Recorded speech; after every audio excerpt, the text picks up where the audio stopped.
Bonjour à tous. J'ai les salutations à vous transmettre de Philippe Dugard, avec lequel je travaille depuis plusieurs années à Saint-Paul-sur-Mer, Dunkerque. Voilà, c'est une joie de le faire. J'aimerais vous parler ce matin d'un sujet qui peut changer la vie. N'ayons pas peur des mots. Sortir du désert pour entrer dans la maison de Dieu. Ou pour être plus direct, sors de ton désert, entre dans la maison de Dieu maintenant. Éphésiens 2, versets 4 à 6. Dieu qui est riche en miséricorde, à cause du grand amour dont il nous a aimés, nous qui étions morts par nos offenses, nous a rendus à la vie avec Christ. C'est par grâce que vous êtes sauvés. Il nous a ressuscités ensemble et nous a fait asseoir ensemble dans les lieux célestes en Jésus-Christ. Il n'en a pas toujours été ainsi, bien sûr. Avant notre conversion, nous étions perdus, condamnés à mort. L'apôtre continue disant, vous étiez en ce temps-là sans Christ, privés du droit de cité en Israël, étrangers aux alliances de la promesse, sans espérance et sans Dieu dans ce monde. Mais maintenant, en Christ, vous qui étiez jadis éloignés, vous avez été rapprochés par le sang de Christ, car par lui, nous avons, les uns et les autres, accès auprès du Père dans un même esprit. Ainsi donc, vous n'êtes plus des étrangers ni des gens du dehors, mais vous êtes concitoyens des saints, gens de la maison de Dieu. Amen. Et Colossiens 2, 9 rajoute, c'est en lui, Christ, qu'habite corporellement toute la plénitude de la divinité. Le corporellement, c'est nous en lui. C'est lui en nous. Mes amis, la maison de Dieu est une personne. Le Seigneur Jésus-Christ. Et nous sommes en lui, avec lui, ensemble, la maison de Dieu. Alléluia. Jean 1, 51. Vous verrez désormais les cieux ouverts et les anges monter et descendre sur le Fils de l'homme. L'échelle que Jacob avait vue dans son rêve, vous vous rappelez dans Genèse 28, cette échelle était bien réelle. Ce que Jacob avait ressenti comme la maison de Dieu arriva en personne par Jésus-Christ. Le Seigneur est venu établir la maison de Dieu, notre Père, ici-bas, avec nous. À partir de la mort et de la résurrection de Jésus-Christ, la pierre vivante, le Saint-Esprit a taillé de nombreuses pierres vivantes. Et le dessein de Dieu est d'édifier ces pierres ensemble pour former l'habitation de Dieu en esprit sur toute la terre. Nous sommes tous ensemble le temple de Dieu, son habitation. Voilà l'Église, le temple de Dieu où il aime habiter. À la Pentecôte, tout le dynamisme du dessein de Dieu se libéra à Jérusalem et partout, et dans le temps jusqu'à nous. Acte 2, 47. Le Seigneur ajoutait à l'Église, son corps, sa maison, ceux qui étaient sauvés, ceux qui étaient nés de nouveau. L'Église de Jésus-Christ n'a jamais été et ne sera jamais une institution humaine. Christ ressuscité n'est plus prisonnier de son corps physique, limité dans le temps et l'espace. Il est un esprit vivant et peut se multiplier par un grand nombre de pierres vivantes nées en lui pour édifier sa maison comme le Créateur l'avait demandé à l'origine à Adam et Ève. Le désir de Dieu est d'avoir son habitation parmi nous comme il l'avait en Christ lorsqu'il est venu sur cette terre. Chaque assemblée chrétienne manifeste son corps, son Église, où Jésus-Christ demeure. Et Dieu nous appelle à être ses témoins, tous, pour que sa dynamique de croissance et de vie se libère par ses disciples témoins dans chaque ville, dans chaque village, tous les jours. Et je devrais dire pour coller à la vision qui brûle dans vos cœurs, au quotidien. Tous les jours, au quotidien.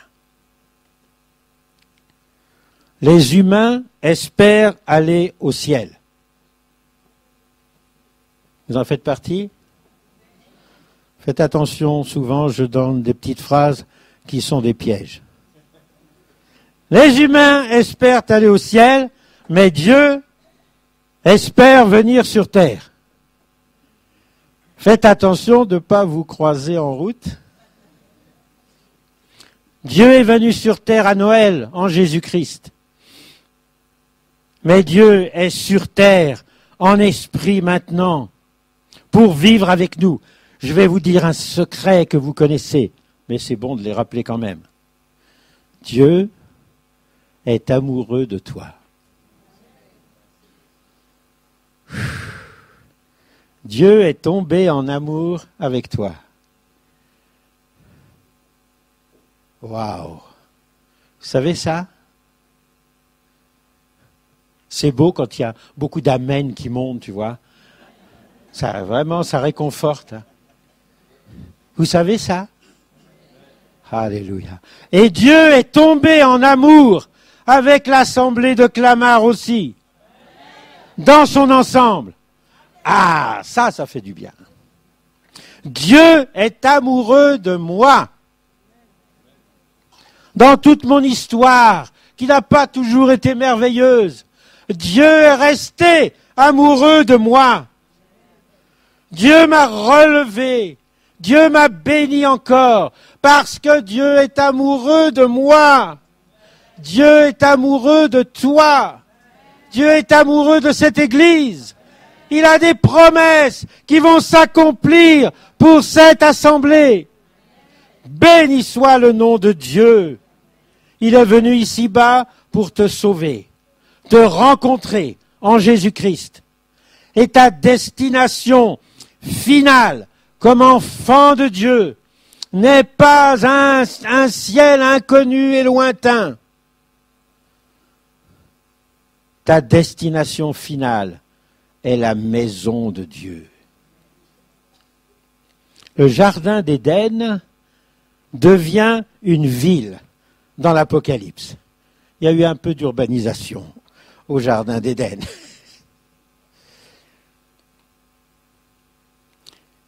Voici le tabernacle de Dieu avec les hommes. Apocalypse 21, 3.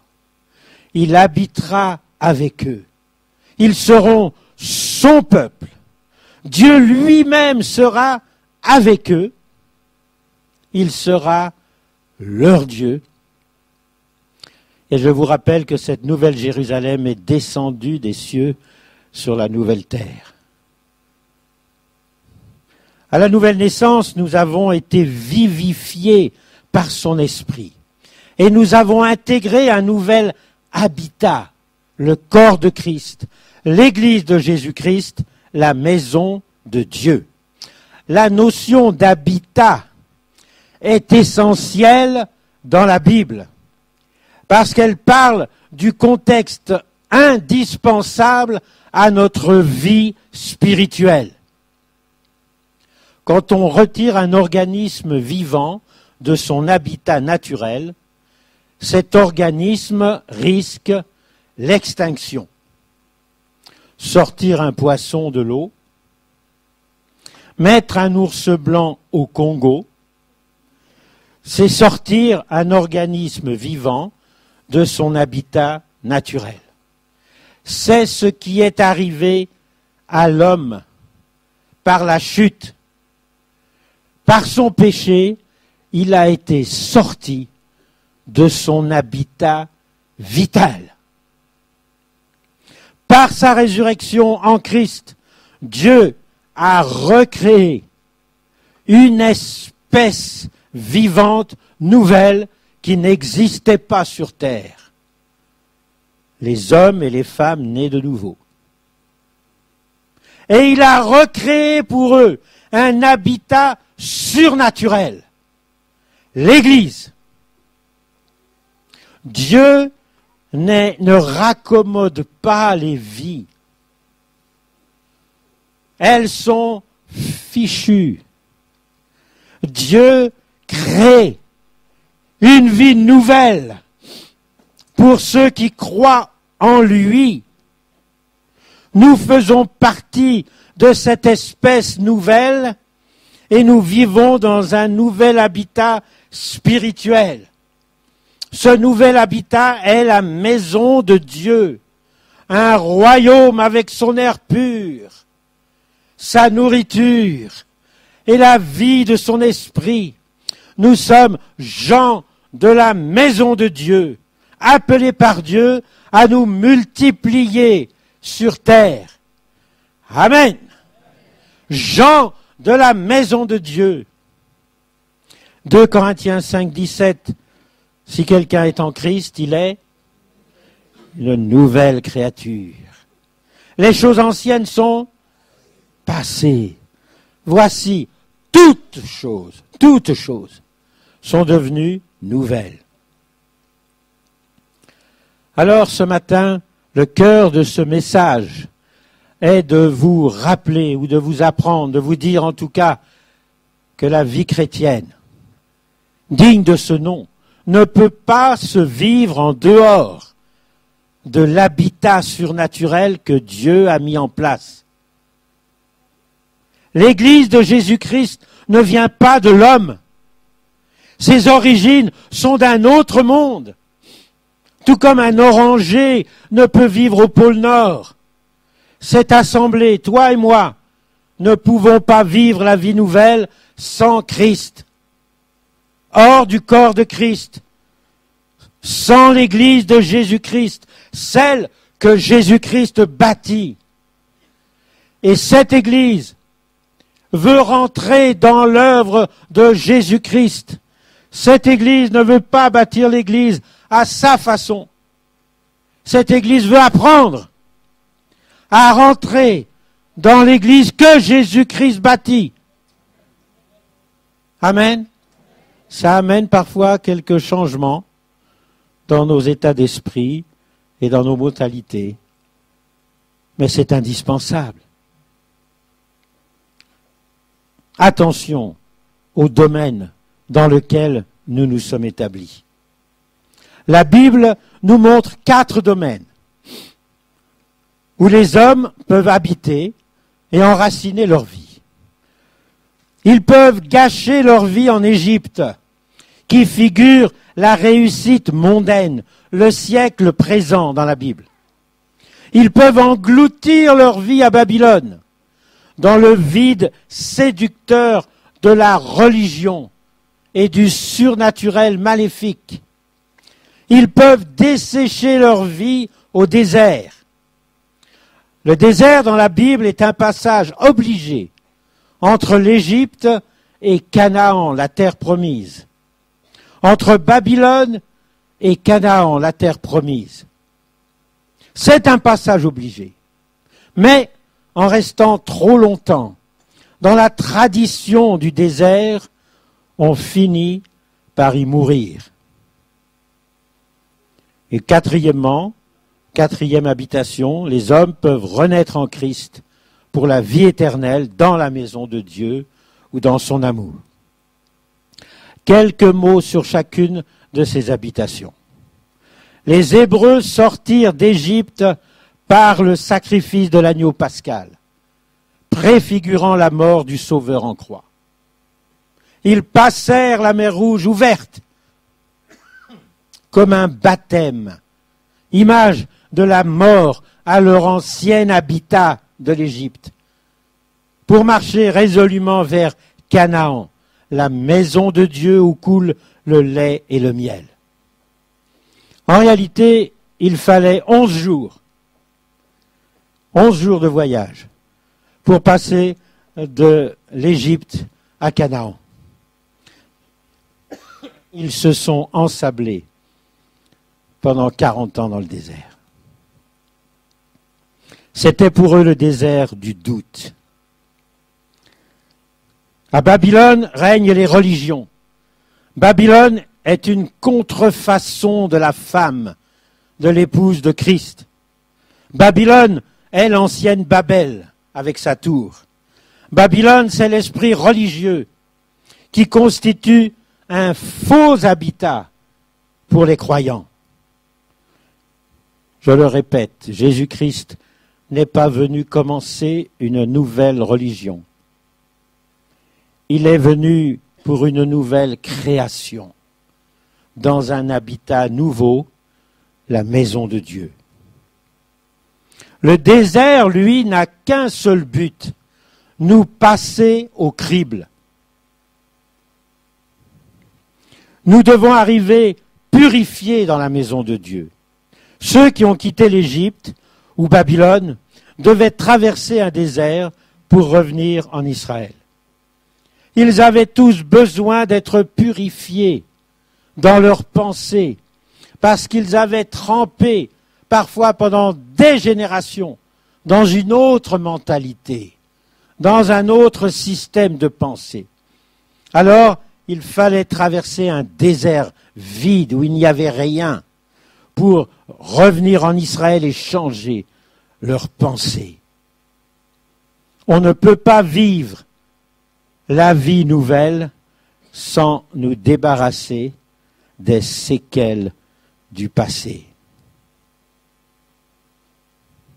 Comprenez ça? On ne peut pas faire un marathon avec des cailloux dans sa chaussure. On ne peut pas rendre un bon témoignage avec 3 flèches plantées dans le dos. Jésus est venu guérir tout cela. Dieu ne met pas de vin nouveau dans les vieilles outres, parce que Dieu aime la grâce qu'il nous a donnée. Elle ne peut pas subsister dans la religion, dans l'esprit religieux. Mais Dieu aime aussi le contenant, les outres, nous-mêmes. Il ne veut pas que nous soyons déchirés par le vin nouveau, que nous ne pourrions pas supporter. Les déserts de nos vies ont été des lieux de désintoxication, de la mondanité, de la religiosité et de bien d'autres choses. Les plaies d'Égypte, la mer Rouge ouverte, la manne, les cailles, l'eau qui jaillit du rocher. Dieu est là dans le désert. Et Dieu doit frapper fort dans les vies pour nous libérer. Mais ne restons pas fascinés par les miracles. Il y a beaucoup de miracles dans le désert. Beaucoup plus qu'une fois arrivés dans la terre promise. Mais quand nous sommes dans sa maison, Dieu s'attend à ce que nous soyons ces miracles pour le monde. Et quand nous vivons l'Évangile au quotidien, nous témoignons au monde de la vie nouvelle dans laquelle nous sommes maintenant installés. Il y a ça dans toute la Bible. Jean-Baptiste appelait les religieux à se repentir au désert. La plupart des 12 disciples avaient été disciples de Jean-Baptiste. Ils avaient connu le désert. Mais ils en étaient sortis pour suivre Jésus-Christ. Paul, encore Saul de Tarse, a été conduit dans le désert d'Arabie pendant 3 ans, après sa rencontre avec Jésus. Combien il avait besoin d'être nettoyé de sa religiosité. Ensuite, il a été conduit à Antioche, dans l'église d'Antioche, où il a été construit par Dieu, et il a été l'apôtre que nous connaissons. Bien des chrétiens sont en voyage ici-bas. Ils espèrent connaître la félicité lorsqu'ils seront enfin arrivés au ciel, dans la maison de Dieu. Et pour eux, le monde est leur désert. Et ils cherchent des interventions miraculeuses de Dieu dans le désert. Écoutez bien, si vous êtes comme ça, Dieu ne peut pas construire avec vous. Dieu ne construit pas sa maison au désert. Tu as besoin de repos. Tu traînes ton problème depuis des années peut-être. Tu ne t'en sors pas. Ta façon de penser n'est-elle pas encore celle du désert, en dehors de l'habitat prévu par Dieu? Dieu visite et bénit les gens pour une courte période dans leur vie. Il les appelle ainsi. Mais Dieu peut-il habiter là, dans une vie qui est au désert? Si Dieu visite seulement une personne, si Dieu visite une église, cela montre seulement qu'elle ne lui appartient pas. Un propriétaire ne visite pas sa propre maison. Il est chez lui, il fait ce qu'il veut. Un animal en captivité est sorti de son habitat. Il ne peut pas construire sa vie. S'il réussit à survivre, son instinct naturel va cesser de fonctionner. Il ne se reproduira que très rarement. Tant de chrétiens vivent après des années de conversion. Mais ils sont dans un habitat contre nature qui ne correspond pas à leur nouvelle espèce. Ils sont des pierres vivantes qui se meurent car leur habitat spirituel a été dégradé au cours des siècles. L'église dans laquelle ils croient vivre est devenue une religion, un habitat humain à la place. Alors les instincts spirituels sont en sommeil. Ils survivent dans la confusion, dans l'aveuglement. Et la plupart du temps, ces chrétiens-là ne peuvent pas se reproduire et se multiplier. On s'étonne que les assemblées ne se multiplient pas. On a l'impression de prier en vain. Quand Dieu n'est pas reçu quelque part, on peut voir aussi des miracles, comme au désert. Mais là, il ne peut pas édifier sa maison. C'est encore un temps de transition. Il est temps de laisser la mentalité du désert. Nous sommes arrivés dans la maison de Dieu. Amen. Et quand Dieu est chez lui, dans une église locale, il peut commencer à développer sa maison, à édifier son corps, sa demeure, pour l'éternité, dans les disciples rassemblés. Il est le propriétaire. Il arrange la maison comme il veut, et s'il veut bouger les meubles dans ta vie, qui l'en empêchera? Il est le père dans la maison, et ses enfants sont heureux dans sa maison. Tu ne trouveras jamais un abri pour ta vie nouvelle si tu restes dans la mentalité du désert. Si tu espères atteindre la maison de Dieu après ta mort physique, tu restes dans une transition mortelle. tu ne peux pas développer ta vie. Sors du désert. Regarde-toi enfin dans la maison de Dieu et Dieu va t'édifier dans sa maison. Parce que si tu t'opposes à ça, je vais te dire, c'est maintenant écrit dans ton code génétique. C'est écrit dans ta vie nouvelle.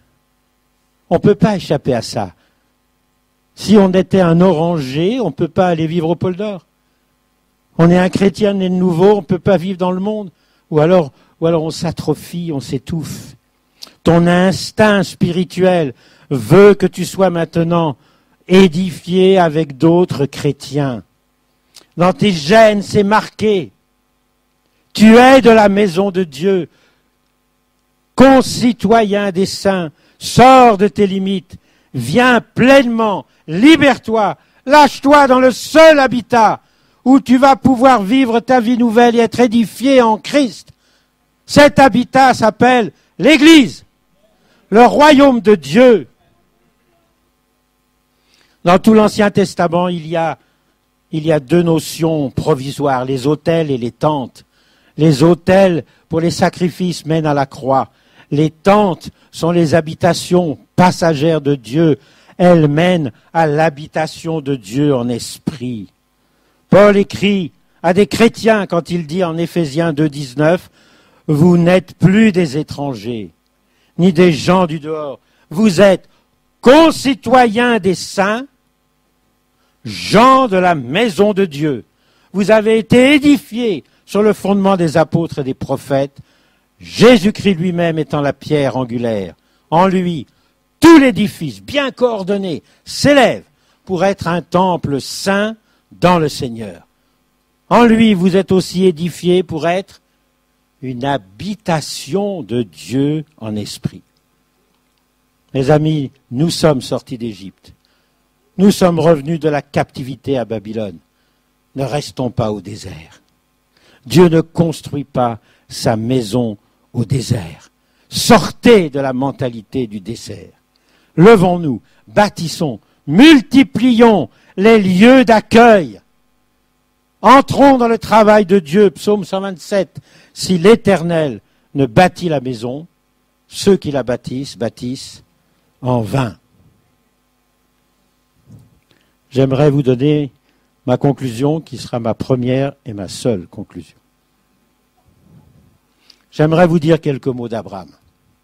Tout ce que je vous dis là, Dieu l'a fait pour Abraham.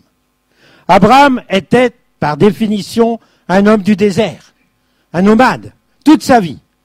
Et Dieu le sort de son habitat stérile. Il lui dit, pars de là, va dans l'habitat que je vais te montrer.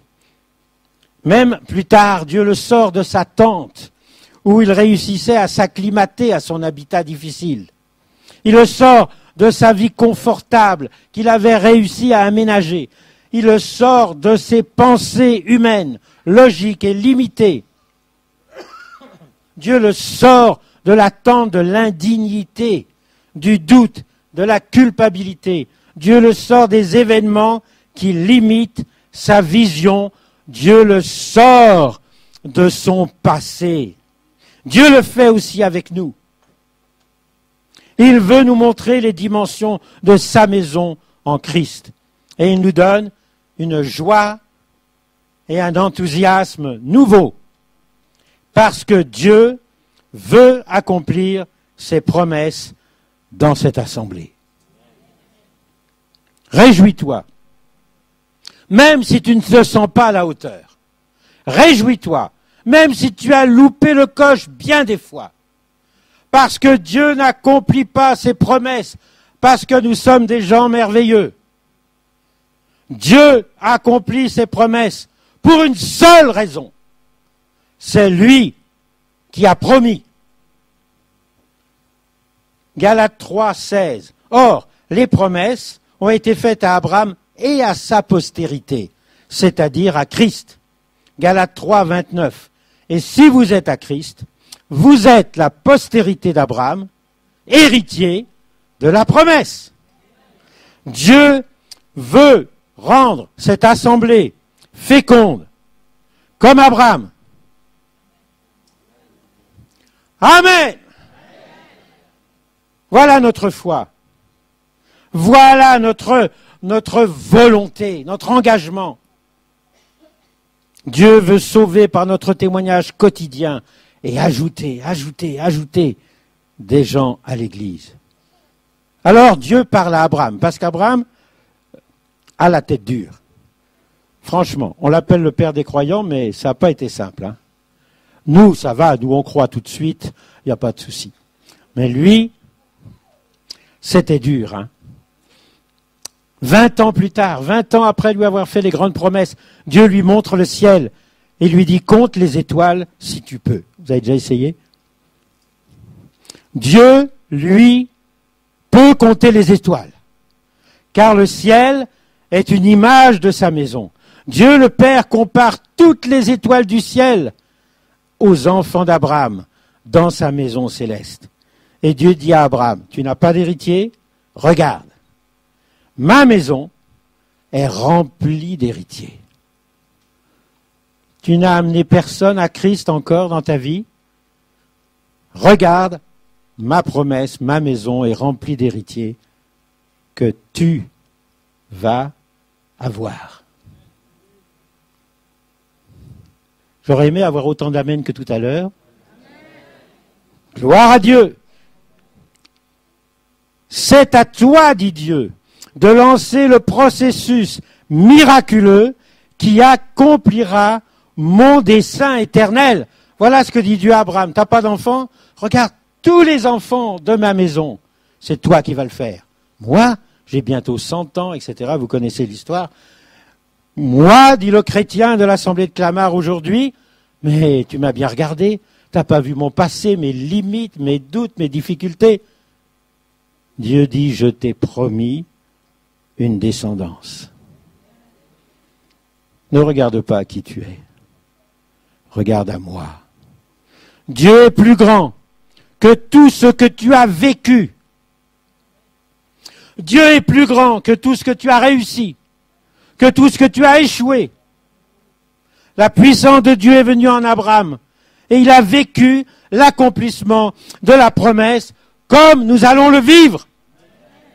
Malgré son âge, malgré son état, malgré ce qu'il avait vécu, Dieu veut le faire pour nous aussi.